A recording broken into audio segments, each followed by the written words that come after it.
초록우 산어린이재단에 매달 소정의 금액을 후원하게 되었습니다. 이 모든 게 구독자, 시청자님 덕분입니다. 구독과 좋아요 감사합니다.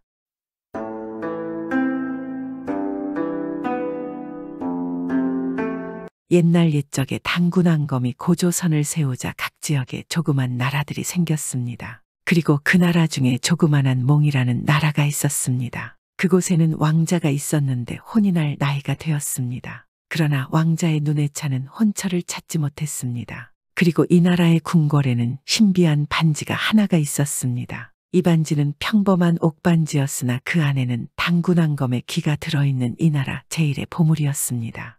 이 반지는 왕이 즉위를 하게 되면 자신의 뒤를 이을 왕자에게 대물림되어서 그 자질을 평가하는 도구로도 쓰여져 왔습니다. 왕자가 된 사람은 왕에게 이 반지를 하사받고 나서부터 자신의 왕이 되기 위한 소양과 자질 그리고 인품을 갈고 닦는데 최선을 다해야 했습니다. 만약 그 일에 소홀하게 되면 반지가 신기한 힘을 부려서 왕자의 얼굴을 흉하게 만들고 또 머리까지 둔하게 만들었습니다. 하지만 반대로 왕자가 나라를 생각하는 마음으로 늘 정진한다면 반지는 가지고 있는 신비한 힘을 왕자에게 최대한 빌려주었습니다. 그런데 이번에 새로이 등극한 왕자는 임금에게 반지를 하사받았지만 이 반지를 소중히 여기지 않고 또한 왕자로서의 소양을 쌓는 것을 게을리하고 있어서 점점 문제가 싹트고 있는 중이었습니다. 그러던 어느 날 궁궐 근처에는 금순이라는 아름답고 현명한 한 처녀가 살고 있었습니다. 하루는 금순이가 냇가에서 머리를 감고 있었습니다. 마침 길을 가던 왕자가 그녀의 옆을 지나가게 되었고 금순이의 아름다운 모습을 본 순간 왕자는 넋을 잃고 가던 길을 멈춰 한동안 금순이에게서 눈을 떼지 못했습니다. 뒤를 따르던 신하 한 사람이 헛기침을 하자 왕자는 머쓱해하며 길을 재촉해 궁으로 돌아갔습니다. 그날 밤 왕자는 잠이 오지 않았습니다. 왜냐하면 머릿속은 이미 금순이의 얼굴로 가득 차 있었기 때문입니다. 왕자는 좋은 방법이 떠올랐습니다. 반지야, 너는 모르는 게 없다지. 왕자는 손에 차고 있던 반지에게 말을 걸었습니다. 반지야, 너는 분명 아까 내가 보았던 그 아름다운 여인의 이름을 알고 있을 테지. 분명 그 여인의 이름도 알고 있을 거야. 왕자의 말에 반지는 대수롭지 않게 대답했습니다. 그 여인의 이름은 금순이이고 어릴 적 조실부모하여 궁 밖에서 혼자 살고 있습니다. 반지의 말에 왕자는 깜짝 놀라며 말했습니다. 저 정말이야, 어째서 여태 내가 저렇게 아름다운 여인을 못 봤었던 걸까? 내일 아침 당장 그녀에게 찾아가서 내 마음을 전해야겠어. 그렇게 말하며 왕자는 잠이 들었고 다음 날 아침 일찍 금순이를 찾아갔습니다. 금순이는 왕자가 집에 온 것도 모르고 한창 빨래 중이었습니다. 왕자가 그 뒤에서 헛기침을 하자 깜짝 놀라며 뒤를 돌아보았습니다. 누구십니까? 저희 집에는 무슨 일로? 놀라게 했다면 미안하오. 나는 이 나라의 왕자입니다. 어제 길을 지나가다 당신의 모습을 보고는 첫눈에 연모하여 어렵게 수소문한 끝에 찾아오게 된 것이니 내 말을 좀 들어주시오. 금순이는 자신을 찾아온 사람이 왕자라는 걸 알고는 너무나 깜짝 놀랐습니다. 왕자님께서 누추한 이곳까지 발걸음을 하셨는데 소녀같이 미천한 백성이 무슨 힘이 있어서 왕자님의 말을 듣고 안 듣고 할 수가 있겠습니까? 네, 그러면 단도직입적으로다가 말하겠소. 나의 왕자비가 되어주시오. 그리고 나와 같이 궁으로 갑시다. 내 듣기로는 당신도 이런 좁아터지고 답답한 집구석보다는 나와 함께 가는 게 훨씬 좋은 일이지 않겠소. 왕자가 그렇게 말하자 금순이는 어두운 표정을 하고는 대답했습니다. 소녀 왕자님께 죽을 각오를 하고서 한 말씀 드리겠습니다. 왕자님께서는 언젠가는 왕위를 이어받으시고 만백성의 어버이가 되실 분이십니다. 헌데 벌써부터 백성의 어려움은 보지 못하시고 저의 겉모습만 보시며 이리 말씀을 하시옵니까? 왕자님께서 말씀하신 대로 소녀의 집은 좁고 답답하옵니다. 비록 제 지금 상황이 몹시 어렵지만 어떻게든 잘 버티며 살아가고 있는 중입니다. 헌데 왕자님께서는 그것을 아무렇지 않게 이야기하시는군요. 왕자님께서 엄한 명령으로 저에게 궁으로 가자고 말씀을 하신다면 어쩔 수 없이 제 몸은 왕자님을 따르긴 하겠지만 제 마음까지는 왕자님을 따르지 않을 것이옵니다. 금순이의 예상을 뛰어넘는 답변에 왕자는 순간 몸이 굳어버리고 말았습니다. 그냥 집이 가난하고 얼굴만 아름다운 여인인 줄 알았는데 한나라의 왕자 앞에서도 이렇게 자신의 말과 생각을 굽힘없이 말하는 그녀를 보자 왕자는 조용히 성으로 말을 돌렸습니다. 그리고 왕자는 속으로 금순이에게 감탄함과 동시에 파도처럼 부끄러움이 밀려왔습니다. 왕자는 반지를 붙잡고 말했습니다. 반지야, 나는 왕자로서의 자질이 많이 부족했다는 걸 오늘에 알았다. 그 처녀의 말대로 내 명령에 의해 몸만 따라오는 그녀를 얻는 것은 정말 아닌 것 같아.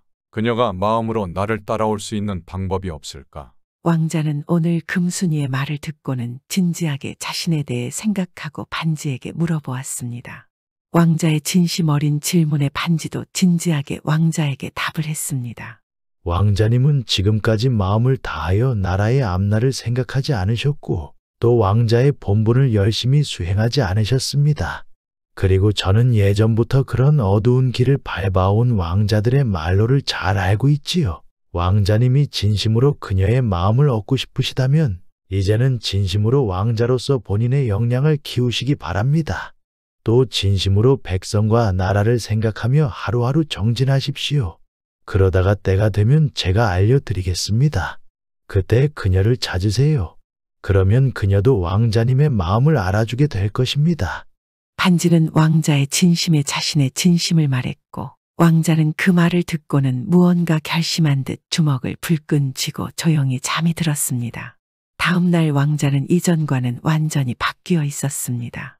그는 서적들을 꺼내 공부하는 것은 물론 문맥 하나하나 신하들에게 물어가며 배우기 시작했고 틈틈이 성 밖으로 나가 진지하게 백성들의 어려움을 듣고 그들의 삶 속으로 들어가려 노력했습니다.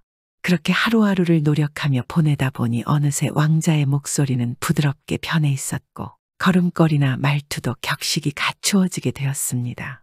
왕자는 금순이의 얼굴이 너무나도 보고 싶었지만 아직 많이 변하지 않은 자신에게 그녀가 마음으로 따르지 않을 거라는 걸 왕자는 알고 있었기 때문에 참고 또 참았습니다. 그렇게 1년이라는 시간이 흐른 뒤 어느 날 반지가 왕자에게 말했습니다. 왕자님, 제가 요즘 왕자님을 보니 때가 되는 것 같습니다. 왕자는 놀라며 말했습니다. 때라니, 그게 무슨 말이야? 설마. 맞습니다. 왕자님이 그토록 권하시던 금순이에게 찾아갈 때를 말하는 것이옵니다. 그게 정말이야. 나는 아직도 내가 부족해 보이는데 정말 이제 그녀가 마음으로 나를 따라와 줄 수 있겠는가? 지금 왕자님의 모습은 제가 힘을 빌려 드릴 만하옵니다.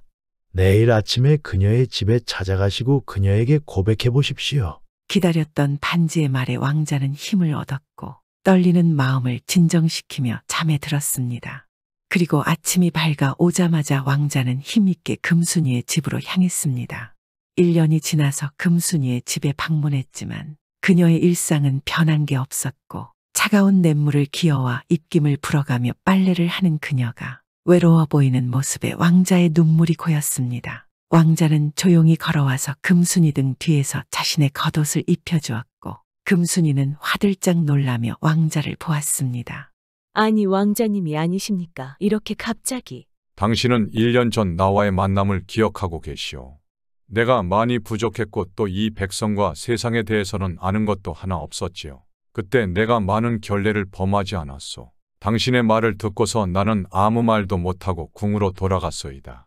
그리고 내 자신을 책망하며 부족했던 나 자신을 바로잡은 뒤에 당신을 다시 만나리라 다짐했었소. 그리고 이렇게 1년의 시간이 걸렸다오. 당신이 보기에 오늘의 내 모습은 어떠한 것 같소? 왕자가 약간 울먹이며 말하자 금순이는 부드럽게 웃으며 대답했습니다. 소녀도 들리는 소문으로 왕자님께서 점점 변하고 계시다는 걸 알고 있었습니다. 그래서 속으로 너무나 다행이라고 여겼사옵니다. 그리고 1년 전에 저희 말에 아무 말 없이 떠났습니다. 엄청 화가 나신 줄 알았습니다. 이렇게 다시 만나게 되리라고는 상상도 못했습니다. 그런데 이렇게 다시 찾아오신 왕자님을 뵙고 이야기를 나누어 보니 참으로 진정이 이 나라의 왕자님이시라는 걸 알 수 있겠습니다. 왕자님께서 오늘 혹시나 저를 데려가시려고 찾아오신 거라면 마음으로 따라갈 준비가 되어 있습니다. 왕자가 그 말을 듣고 너무나 기뻐서 아무런 말도 하지 못하고 멍한 표정으로 있자 금순이의 말을 반지가 이어받아 말했습니다. 자, 두 분은 이제 성으로 같이 가시지요. 앞으로 두 분의 앞날은 이 반지가 힘닿는 데까지 도와드리겠습니다. 당신은 더 아름다워지셨구려. 부디 나와 함께 가주시겠소. 네, 좋아요. 기꺼이 함께 갈게요. 그렇게 금순이와 왕자는 두 손을 꼭 잡고 궁으로 향했습니다. 그 후에 금순이는 왕자비가 되어 왕자가 더더욱 능력을 갈고 닦는 것을 옆에서 도왔습니다. 왕자는 훗날 왕의 자리에 올랐고 훌륭한 왕이 되어 나라를 통치했습니다. 또 금순이는 인자하고 자애로운 왕비로 백성들의 입에 오르내렸습니다. 그들은 그렇게 왕국의 역사에 길이 훌륭한 왕과 왕비로 이름을 남겼습니다. 옛날 옛적 어느 한 시골 마을에 칠복이라는 선비가 살고 있었습니다. 선비 칠복이는 어릴 적부터 총명하고 부모님 말씀을 잘 따르는 착한 사람이었습니다. 그러니 부모는 칠복이가 얼마나 사랑스럽고 얼마나 애지중지하며 키우지 않았겠습니까? 분명 내 아들은 과거에 바로 합격하고 나라에 큰 벼슬자리를 가지게 될 거야 하며 큰 기대감에 부풀어 있었습니다. 하지만 그렇게 총명한 칠복이는 유독 과거 시험만 보면 낙방하였습니다. 그러니 그렇게 칠복이를 믿었던 부모는 얼마나 상심이 크지 않겠습니까? 더군다나 칠복이의 집안은 대대로 수재들이 즐비하여 모두 과거에 급제하고 관직 생활을 하였습니다. 그리고 한 칠복이의 사촌들은 역시나 과거에 합격을 하였고 해마다 과거 합격을 축하하는 잔치를 열었습니다. 그러니 과거 시험에 합격하지 못한 칠복이와 칠복이의 부모는 난처하기 짝이 없었습니다. 그리고 잔치에만 갔다 하면 어르신들이 묻기 시작하였습니다. 아유, 칠복이는 언제 과거에 합격하려나? 어릴 적부터 총명하던 놈이었는데 참 이상하구나. 내년에는 당연히 가능하겠지. 안 그런가? 어르신의 말은 칠복이를 걱정해주는 척하지만 결국은 비꼬는 거 아니겠습니까? 이런 질문을 받을 때마다 칠복이는 머쓱하게 머리나 극적이며 아무 말도 하지 못하였습니다. 그나마 아버지는 그저 허허 웃으면서 말하였습니다. 당연하죠. 우리 칠복이가 어떤 아들인데 다들 아시지 않소. 그 동안에는 단지 운이 없어서 그러한 거 아니겠소. 내년에는 우리 칠복이가 과거에 합격해서 잔치를 할 것이니 걱정들 하지 마시오. 상황이 그러하니 칠복이는 알게 모르게 마음이 조급해지기 시작하였습니다. 당연히 모든 사촌들이 다 과거에 합격했는데 칠복이 심정이야 오죽하겠습니까? 칠복이의 소원은 과거의 급제에서 더 높은 곳으로 올라가는 것도 중요하지만 우선 친척들에게 잔치를 열고 즐기는 것이었습니다. 그리하여 부모님들의 원도 풀어드리고자 하였습니다. 어느덧 과거 시험날이 되었습니다. 하지만 본래 급할수록 돌아가라 하는데 칠복이 마음은 조급하기만 하였으니 될 일도 잘 되지 않았습니다. 결국 또 과거 시험에 낙방하고 말았습니다. 아이고, 이번에도 낙방이구나. 이를 어쩐다 큰일이구나. 부모님이 목이 빠져라 나의 과거 합격 소식을 기다리고 계시는데 이게 벌써 몇 번째야. 가만히 있어봐. 하나, 둘, 셋, 10번째구나. 내 과거 공부시킨다고 집안 땅도 다 팔았는데 결국 이 모양 이 꼴로 빈손으로 돌아가야 하다니. 이제 부모님 얼굴을 어떻게 볼 수 있다는 말이냐. 칠복이는 차마 고향에 돌아가 부모님의 얼굴을 뵐 수가 없어서 계속 이곳저곳 돌아다니기 시작하였습니다. 그렇게 몇 날 며칠을 정처 없이 떠돌아 다니다 보니 결국 가진 돈도 다 떨어져 가기 시작하였습니다.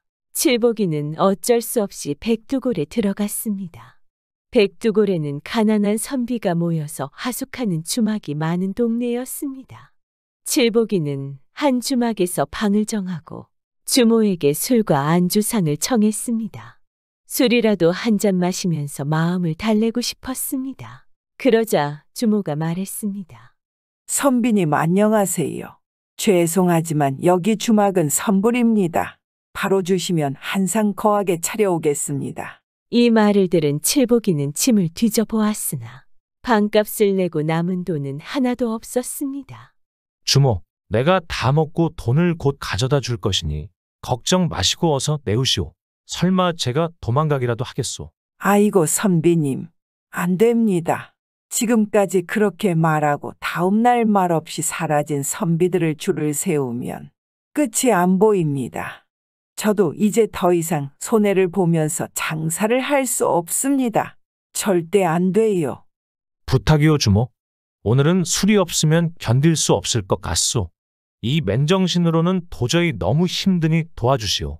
아유, 안 된다니까요. 초면에 제가 무엇을 믿고 드릴 수 있겠어요. 더 이상 드릴 말씀이 없네요. 다른 데 찾아보세요. 주모가 그렇게 매정하게 휙 돌아서려는데 그때 웬 키가 훤칠하고 잘생긴 선비가 나타났습니다. 그러더니 주모한테 다가가서 말을 하였습니다. 주모, 자 여기 돈 받으시오. 내가 저 선비의 주한상 값을 낼 테니 부족함 없이 챙겨주시오. 아이고, 알겠습니다. 당연히 잘 챙겨드리지요. 하고는 돈을 받자마자 부엌으로 냉큼 가버렸습니다. 아니, 저 선비는 어찌하여 나에게 술값을 내주는 것인가 하며 칠보기가 키 큰 선비를 궁금한 듯 바라보자 키 큰 선비 석삼이가 말했습니다. 선비님, 아무 생각 마시고 그냥 맘 편하게 드시오. 저는 이만 가겠소. 선비님 초면에 정말 고맙소. 그러면 이왕 오신 김에 가시지 마시고 저랑 같이 한잔하는 게 어떠시오? 전 괜찮소. 급한 일이 있어 가봐야 하니 어서 드시오. 하고는 바로 훌쩍 가버렸습니다. 칠보기는 다급히 떠나는 선비 석삼이의 뒤에다 다시 한번 고맙다고 외친 뒤에 자기 방에 들어가 앉아서 생각했습니다. 휴, 좋은 사람을 만나서 그래도 다행이구나. 어떻게 저런 사람이 있을까? 그런데 이것이 내 마지막 주한상인가? 그래, 과거에 합격해서 잔치를 여는 것이 내 소원이었는데. 에이, 모르겠다. 혼자 하더라도 오늘은 그냥 기분이라도 느껴보자. 그 뒤 칠보기 방으로 주모가 푸짐한 주한상을 가져왔습니다. 칠보기는 주한상을 앞에 두고 잔치를 베푼다고 상상하며 밤새 혼자 떠들고 웃으며 술잔을 기울였습니다. 아이고 신난다. 아이 칠복이 축하하네. 아유 우리 칠복이 장하다. 장하긴요 다 우리 부모님께서 잘 길러주신 덕분 아니겠습니까? 아이고 좋아. 너무 좋아서 눈물이 조금씩 나는구나. 그렇게 혼자 말하는 소리는 이 백두골이 떠나갈 듯 울려 퍼졌습니다. 자기 혼자서 상상을 하며 대화를 하다니 얼마나 가슴 아픈 일 아니겠습니까? 그러자 근처에 있던 선비들이 수근거리기 시작하였습니다. 아휴, 저기 웬 미친 선비가 하나 들어왔나 보네. 뭐 그런 사람이 이 백두골에 한둘인가. 과거 시험 계속 낙방하고 정신줄 놓은 선비들이 가득한 곳이지 않은가. 안 됐구만, 안 됐어 하는 것이었습니다. 그런데 마침 그때 임금이 궁을 빠져나와서 일반 선비 복장으로 수행원 몇 명만 거느리고 민정시찰을 나선 상황이었고 그 와중에 백두골을 지나게 되었습니다. 그런데 문득 한 주막집에서 사람들이 미친 듯이 웃고 떠들며 즐기는 소리가 들리니 임금은 몹시 궁금했습니다. 이게 무슨 소리지? 얼마나 좋은 일이 있으면 저리도 마을이 떠나갈 듯 사람들이 밤새 웃고 놀고 있는가? 참으로 궁금하구나. 가봐야겠다. 임금은 호기심의 웃음소리가 나오는 곳, 즉 칠보기가 있는 주막 안으로 들어갔습니다. 그리고 소리를 따라서 칠보기가 있는 방의 문을 열고 들어섰습니다. 그런데 임금은 방 안의 상황을 보고는 무척 당황하여서 고개를 갸우뚱하였습니다. 마치 수많은 사람들이 웃고 떠들며 놀고 있는 듯하였던 시끄러운 방 안에 사람은 칠복이 단 한 명이었기 때문입니다. 당연히 이상하게 생각하지 않겠습니까? 아니 이건 미친 사람인가? 어떻게 저렇게 혼자 떠들고 웃을 수가 있는 것인가? 뭔가 이상하구나. 임금이 순간 당황하여 뒷걸음질을 치려는데 칠보기가 그런 임금을 보고 벌떡 자리에서 일어나 임금을 붙잡았습니다. 아이고 자네 왔는가? 이리 와서 어서 앉게나. 나와 함께 잔치를 즐기세. 잔뜩 취한 칠보기는 임금을 잡아 끌었습니다. 임금은 얼떨결에 칠보기와 함께 자리에 앉았습니다. 어떻게 감히 아무리 취하였어도 임금을 잡아 끌 수가 있었을까요? 임금은 선비의 복장을 하고 있었기에 칠복이는 자신이 자리에 앉힌 임금이 그저 자신과 같이 과거 보러 왔다가 낙방한 선비 정도로 생각을 한 것이었습니다. 혼자 술 먹다 보니 대화를 하고 싶었던 칠복이는 임금을 앉힌 채 또 계속 실실 웃으면서 떠들어댔습니다. 그런데 하는 말들이 제법 임금의 마음에 드는 것이었습니다. 이 사람 봐라. 그냥 어중이 떠중이 선비가 아니로구나. 식견이 뛰어난 인재로군. 아니 어찌 이런 자가 여기서 이렇게 미친 사람처럼 있는 것인가?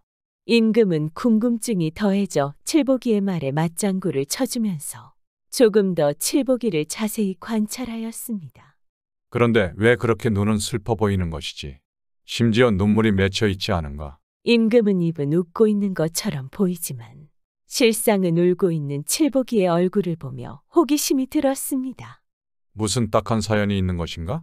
궁금하군. 호기심 많은 임금은 칠복이에게 술을 한 잔 따라주면서 물었습니다. 그런데 이보시오. 그 무슨 사연이 있어? 즐거워 보이지만 어찌 이리도 슬픔이 가득한 눈을 하고 있는 게요. 오늘은 나한테 속 시원히 한번 털어보시오. 내가 다 들어주겠소. 임금의 질문을 받은 칠복이는 가만히 임금을 바라보았습니다. 그러더니 갑자기 자신의 구구절절한 사연을 풀어놓기 시작했습니다. 말할 곳도 없고 말할 수도 없었던 자신의 답답한 사연을 칠복이는 잘 알지 못하는 그냥 아무에게라도 털어놓고 싶었던 것이었습니다. 임금은 그렇게 멈추지 않고 쏟아내는 칠복이의 사연을 말없이 가만히 듣고 있었습니다. 그리 된 것이오. 그래서 벌써 낙방만 10번째요. 내가 왜 떨어지는지 나도 모르겠소. 재수가 없어도 이렇게 없을 수가 있나. 아니 나보다 못한 놈들도 다들 철썩철썩 과거에 붙는데 왜 나만 이러는 것인지 도저히 모르겠소.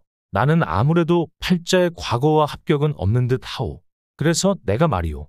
지금 평생 소원을 풀고자 홀로 이렇게 잔치를 하는 중이라오. 그리고 앞에 계신 당신 정말 와줘서 고맙소. 나는 말이오. 지금이 내 마지막 잔치가 될 것 같소. 난 이제 잔치할 일도 없고 이제 난 미래가 없고 앞날이 없어. 내일이 없는 삶이다 이 말이오. 망했구나 망했어. 칠복이는 그러면서 결국 눈가에 맺혀만 있던 눈물을 흘리고야 말았습니다. 그 눈물을 본 임금은 가슴이 너무나 아팠습니다.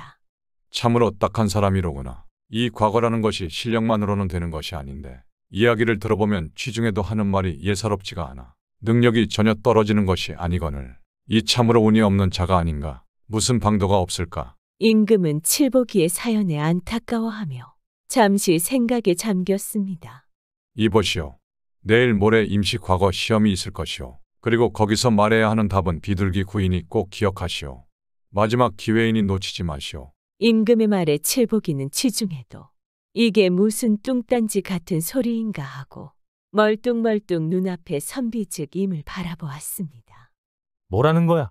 무슨 놀리는 것도 아니고 사람 좋게 봤더니 이거 안 되겠구만. 아유 이놈의 비둘기를 그냥 아유. 임금은 자신을 어이없게 보고 있는 칠복이를 바라보며 씩 한번 웃고는 그의 어깨를 두드려준 뒤에 자리에서 일어나 떠났습니다. 아유 어디가? 잔치 안 끝났는데 어디가 에이 뭐야? 별 미친놈을 다 보겠구만. 임시 과거 뭐 비둘기고 참 놀고 있네. 에라이 잔치나 더 즐기자. 칠복이는 웬 정신 나간 사람이 와서 헛소리를 하고 갔다고 생각하고 하던 혼자 잔치를 계속 밤새도록 즐겼습니다. 그리고는 결국 슬기운에 못 이겨 골아 떨어졌습니다. 그런데 그런 칠복이가 다음날 너무나 놀라운 소식을 듣게 되었습니다. 백두골 선비들은 아침부터 모여서 이보게들 임시 과거 시험이야. 우리에게 한 번 더 기회가 왔다고. 어서들 준비해 알았어 하며 정말로 임시 과거 시험이 있다는 소식이 백두골 낙방 선비들에게도 전해져서 순식간에 백두골이 떠들썩해진 것이었습니다. 과거의 낙방에서 좌절하고 있던 선비들은 모두들 희망을 품고 과거 시험을 보기 위해 떠났습니다. 뭐라고? 이게 정말이었어. 아니 어제 그 선비 말이 정말이구나. 그럼 그 선비는 대체 누구길래 이 소식을 알고 있는 것일까? 아니지 내가 이러고 있을 때가 아니야. 그래 이번엔 어떻게 잘 될지도 몰라. 칠복이도 급히 과거 시험이 열리는 곳으로 길을 재촉하였습니다. 임시 과거 시험은 구두 면접으로 이루어졌습니다. 선비들이 줄줄이 서서 시험장 안으로 하나씩 들어가 묻는 질문에 답을 해야만 했습니다. 칠복이는 초조하게 순서를 기다렸습니다. 그리고 드디어 칠복이의 차례가 되었습니다. 시험관의 질문을 받은 칠복이는 갑자기 머릿속이 하얗게 변해버렸습니다. 분명히 들었던 정답이 생각이 나질 않는 것이었습니다. 가만, 어제 선비가 말한 답이 무엇이었지? 이거 구자인데 구가 무슨 구자더라? 아, 머리야 아유. 이 술이 웬수지 술이 웬수야. 아, 미치겠구나. 칠복이는 도무지 생각이 나질 않았습니다. 이봐 답을 말하지 않을 것인가. 모르면 돌아가시게 하며 시험관에 독촉하는 소리에 칠복이는 엉겹결에 아무개 구자요 하고 대답을 해버렸습니다. 막상 생각나는 것이 그것밖에 없었기 때문입니다. 그것은 하필이면 비둘기 구자를 사투리로 말한 것이었습니다. 하지만 시험관들은 사투리를 알지 못했습니다. 뭐 아니 그런 구자도 있던가. 이상한 사람이군. 틀렸네 나가 보게나 하며 시험관은 칠복이를 밖으로 내보냈습니다. 임금이 알려준 비둘기 구자를 말해야 하는데 제대로 답을 말하지 못했으니 칠복이는 또다시 낙방하게 된 것이었습니다. 역시 칠복이는 과거 시험 급제와는 인연이 없는 것일까요? 터덜터덜 시험장을 나서는 칠복이의 머리에 그제서야 답이 떠올랐습니다. 맞다, 비둘기. 아니, 답을 떠먹여줘도 안 되는 것인가? 정말 나는 틀렸다 틀렸어. 아이 비둘기 구라고 했어야 하는데 그게 생각이 안 나나. 하필이면 또 사투리로 아무개라고 해버렸으니. 아이고 내 팔자야. 이제 나는 완전 끝이로구나. 그런데 그런 칠복이의 앞에 한 선비가 서 있었는데 키가 훤칠하니 크고 낯이 익었습니다. 그 선비도 칠복이를 알아보았는지 멈춰서 아주 반가운 표정을 지었습니다. 그는 바로 칠복이에게 주막에서 주안상을 대접해준 선비 석삼이었습니다. 선비님 반갑소이다. 여기서 다시 만나다니 인연은 인연인가 보오. 어떻게 과거는 잘 보셨소? 선비 석삼이의 물음에 칠복이는 반가운 표정을 짓다가 이내 시무룩한 표정을 지으며 고개를 숙이고 대답했습니다. 아이고 지금 내 모습을 보면 모르겠소? 나는 틀렸소이다. 그러자 선비 석삼이가 칠복이의 어깨를 붙잡고 말했습니다. 이보시오. 고개를 드시오. 기회는 또 있을 것이오. 이렇게 임시 과거 시험이 있을 것이라 생각도 못하지 않았소. 반드시 또 기회가 올 것이고 그때 기회를 잡으면 되는 것이지.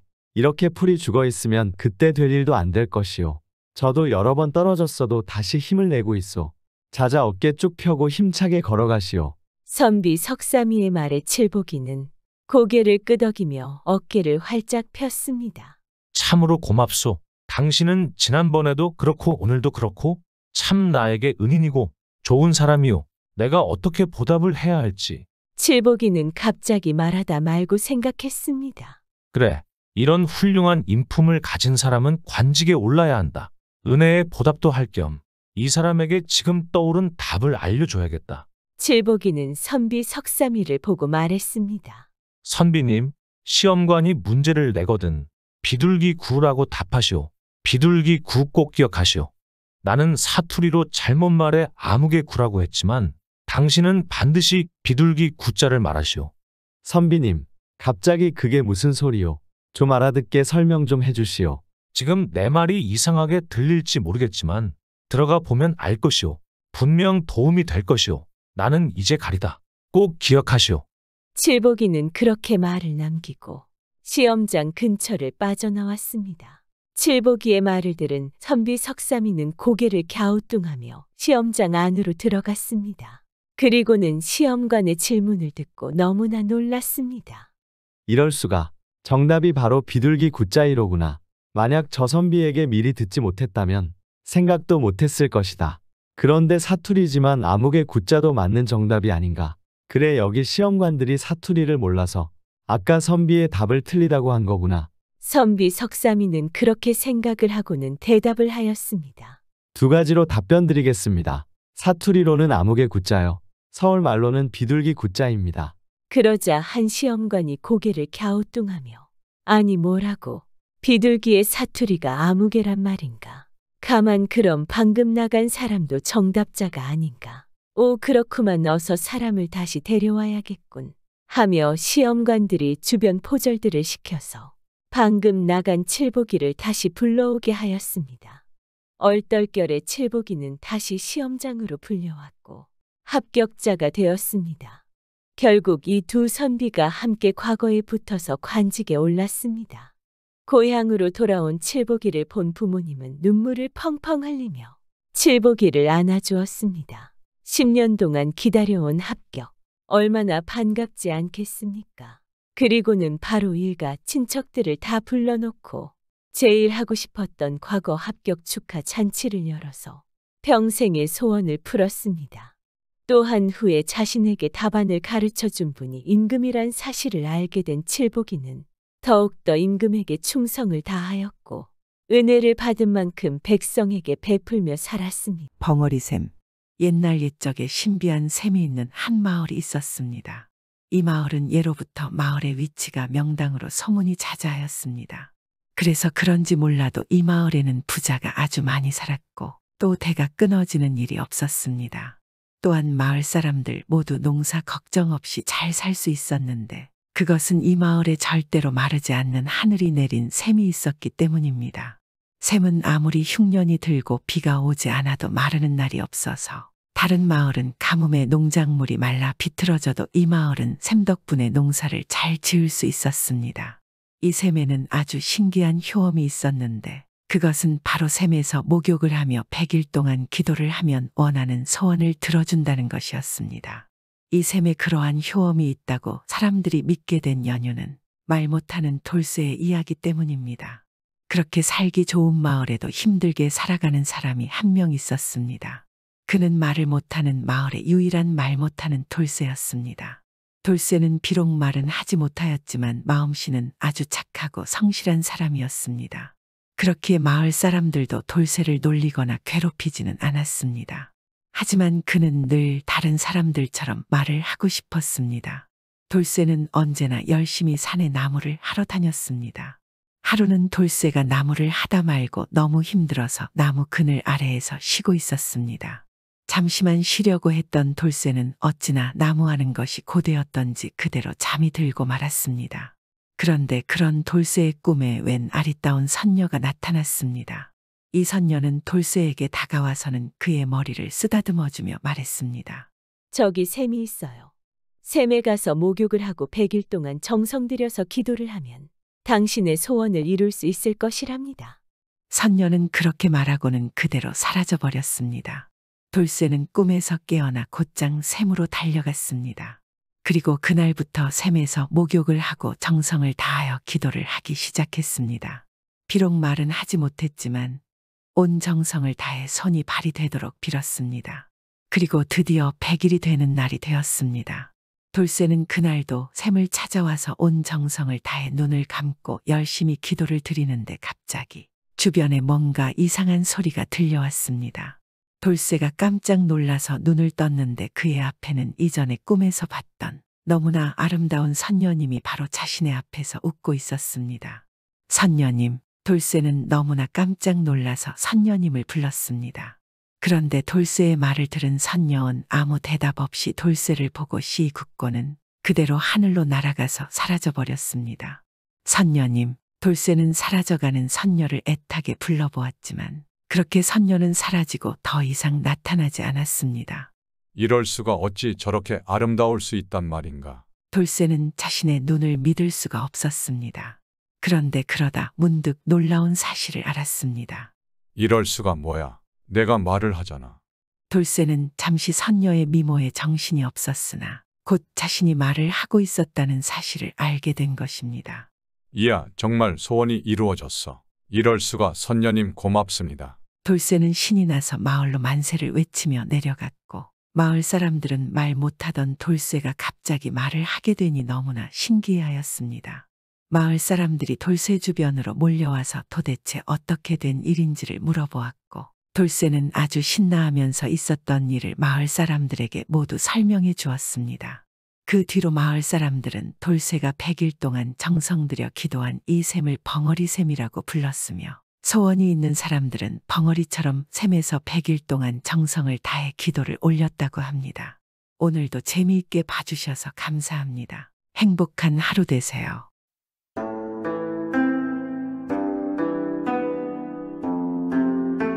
옛날에 자매가 살았는데 어려서 부모를 잃고 살 길이 있겠습니까? 부모도 없고 친척도 없으니 여기저기 떠돌아다니며 거지 노릇을 했습니다. 그런데 두 자매가 너무 다른 것입니다. 그런데 언니는 성미가 사납고 욕심이 많아서 아우를 구박하기를 도부장숙에 후리듯 했습니다. 빌어먹으면서도 아우가 저보다 더 많이 동냥을 해오면 심술이 나서 못 참는 것입니다. 그래도 동생은 착하고 착해서 비록 거지지만 사람들이 항상 가엾게 여기고 동생이 동냥 오면 사람들이 자기네 먹을 것이 없어도 보리죽 한 사발이라도 주었습니다. 그런데 언니 거지는 욕심 많고 지만 알아서 사람들이 동냥을 해주어도 감사함을 몰랐습니다. 이러니 언니는 동생이 눈에 가시지 않겠습니까? 한 번은 이못된 언니가 동생을 불러 말하는 것입니다. 나는 기와집만 있는 동네에 가서 빌어먹을 터이니 너는 초가집만 있는 동네에 가서 빌어먹어라. 만약 기와집으로 동냥 오면 가만히 놔두지 않을게야. 당연히 기와집으로 동냥하면 초가집보다 많이 동냥하지 않겠습니까? 그래도 착한 아우는 그대로 했습니다. 그런데 그날따라 기와집만 있는 마을에는 돌림병이 돈다고 집집마다 문을 꼭꼭 걸어 잠가 놓아서 언니는 밥 한술 못 얻어먹었습니다. 그런데 초가집만 있는 마을에는 집집마다 잔치를 해서 아우는 맛있는 음식을 실컷 얻어먹었습니다. 이 착한 동생이 먹고도 남아서 한 보따리 싸가지고 왔습니다. 그러니 언니가 심술이 나지 않겠습니까? 그래서 동생을 불러다 말하는 것입니다.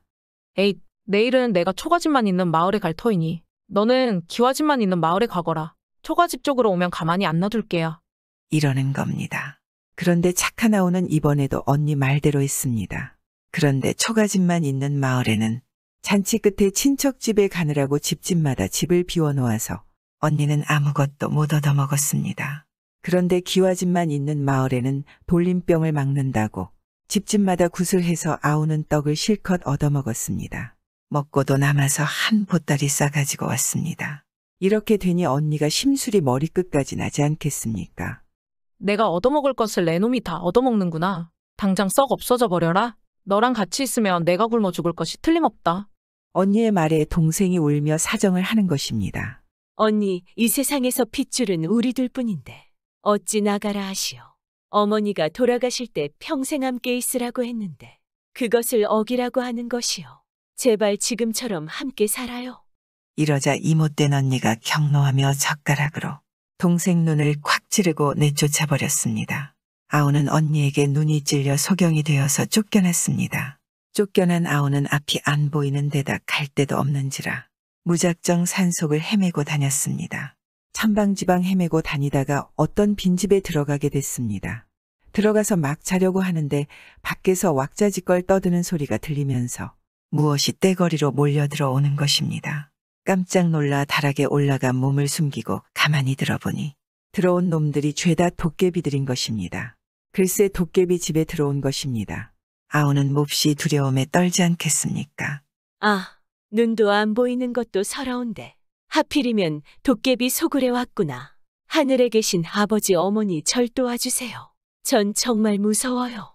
그런데 도깨비들이 모여 앉아서 이런저런 이야기를 하는데 도깨비 한 놈이 하는 말이 내 오늘 별일을 다 봤네. 어떤 미련한 언니가 아우 눈을 젓가락으로 찔러 소경을 만들어가지고 내쫓더군. 아주 나쁜 언니야. 내가 언젠가는 똑같이 해줄 거야. 이러거든 말입니다. 듣고 보니 제 말인 것입니다. 다른 도깨비가 그 말을 듣고는 소경된 눈에는 이산 동쪽 바위 아래 샘물에 눈을 씻고 그 옆에 있는 버드나무 이파리를 따서 문지르면 도로 밝아지는데 그걸 모르니 딱하지. 이러는 것입니다. 도깨비는 다시 말하는 것입니다. 사람들이란 다 미련하지. 제 너머 부잣집 외동아들이 알아놓은 데는 지붕 용마루 밑에 있는 천년 묵은 지네를 잡아다 들기름에 튀겨 죽이면 낫는데 그걸 모르고 죽기만 기다리니 원답답해서. 이러고 다른 도깨비는 말을 하는 것입니다. 참 사람들 미련한 것은 말로 다 못해. 요 아래 동네에서는 가물어서 농사를 못 짓고 있던데 동네 한가운데 있는 큰 바위를 들치면 물이 많이 나오는 걸 모르고 초고생일세. 이런단 말입니다. 아우는 그 말을 잘 새겨들었다가 날이 밝아 도깨비가 모두 떠난 뒤에 더듬더듬 동쪽 바위를 찾아갔지 않겠습니까? 바위 아래를 더듬어 보니 과연 샘물이 있기에 그물로 눈을 씻었습니다. 그러고 나서 옆에 있는 버드나무 이파리를 따서 눈에 대고 문지르니까 신통하게도 눈이 번쩍 뜨이지 뭡니까? 그러고는 그 길로 제넘어 부잣집을 찾아갔습니다. 찾아가서 하룻밤 재워달라고 하니 그 집 주인이 불문곡직 내쫓는 것입니다. 지금 외동아들이 알아누워 다 죽어가는 판이라 바깥 사람을 들일 경황도 없다고 하는 것입니다. 그래서 아우는 도깨비가 말한 대로 이야기했습니다. 그러잖아도 내가 이 집 아드님 병을 고칠 수 있을 것 같아서 찾아왔습니다. 행색은 초라하나 절 한번 믿어보세요. 제가 꼭 고칠 수 있습니다. 했습니다. 그랬더니 주인이 어차피 손도 못 쓰고 외동아들을 저 세상으로 보내니 믿어보기로 하지 않겠습니까? 들어오라고 해서 밥을 한 상 잘 대접하고는 어디 한번 고쳐보라고 하는 것입니다.